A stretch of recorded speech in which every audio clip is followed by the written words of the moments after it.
walked about the property. There were very specific technical differences that were observed, but in this film, we see an object that some people might say is a model. It's hovering above what appears to be a tree and in front of a house. Is this one of his films? Or? This is one of Billy Meyer's films, his earliest film from 1975. Some people would think by a string, but as you see this move off to the side, you notice the UFO hung for a moment at an angle, which is something that's impossible to effect with an object on a string.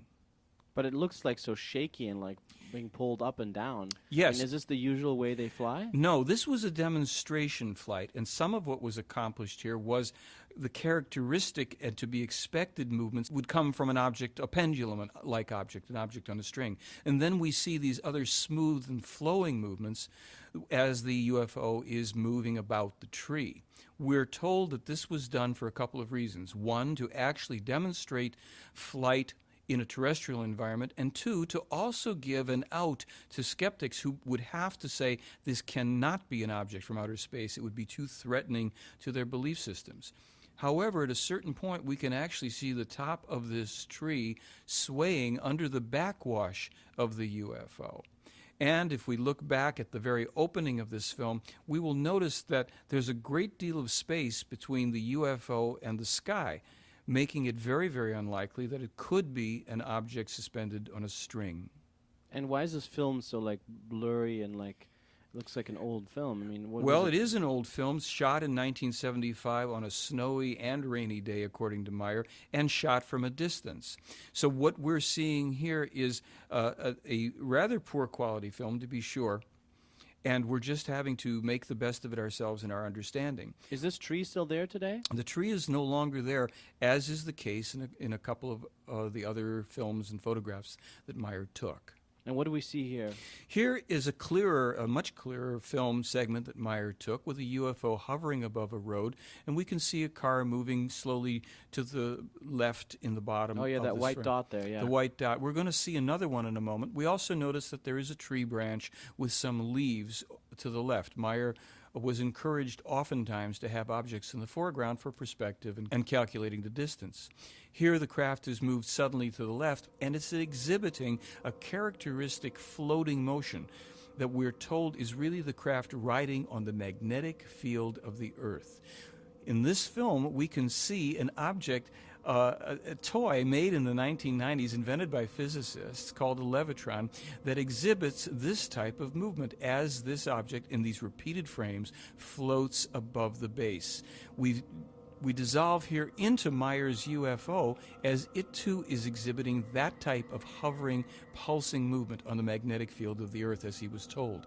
Now watch as the object will suddenly dart away in one frame, disappearing from view.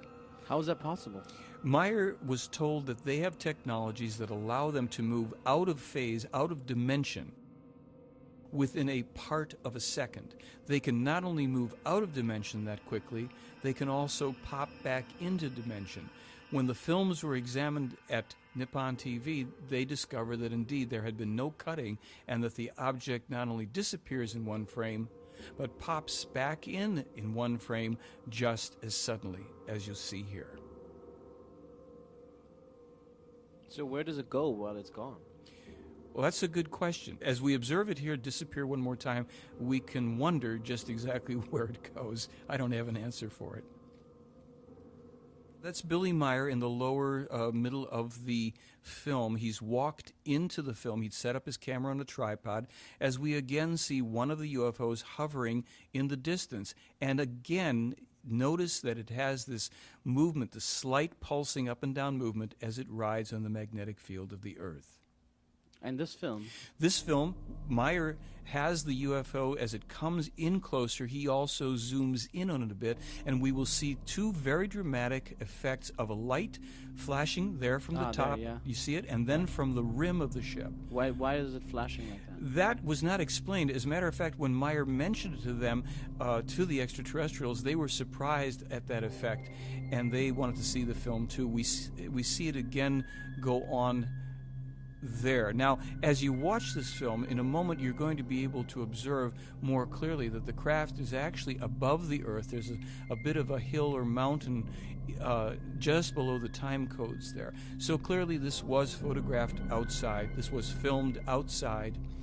And this is one of the films that the owners of Uncharted Territory, the Academy Award-winning special effects house, they viewed this film and determined that it was not a hoax.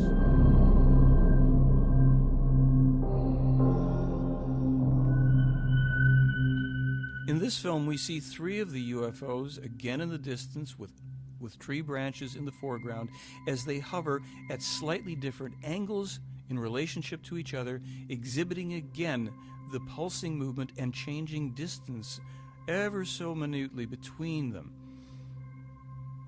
Uncharted Territory said that if they could duplicate actually a different configuration. When was this video taken? This was taken in 1981, outside. Meyer has the camera set up. This is his first video camera. And the UFO here is about 200 to 300 feet in the distance as best we can calculate. Meyer snaps some of the photographs here. He'll then leave the frame. He'll go out of frame again for a while before coming back in. Some skeptics had claimed that this was really false perspective, that it was small model trees set up close to the camera. For anybody that's been to Switzerland, rural parts as well, and especially near where Meyer lives, many solitary trees appear on these hillsides, and they look all too good to be true unless you're familiar with the fact that there's a very vibrant life force. The trees are clear, solitary on many occasions. Here, this solitary tree has the UFO hovering virtually motionlessly in front of it. How is that possible? In the other films, it was moving. Here, it's like standing still. Well, it seems that the UFOs can be controlled consciously by the Plejaren. People have to think that through for themselves and see if they accept that.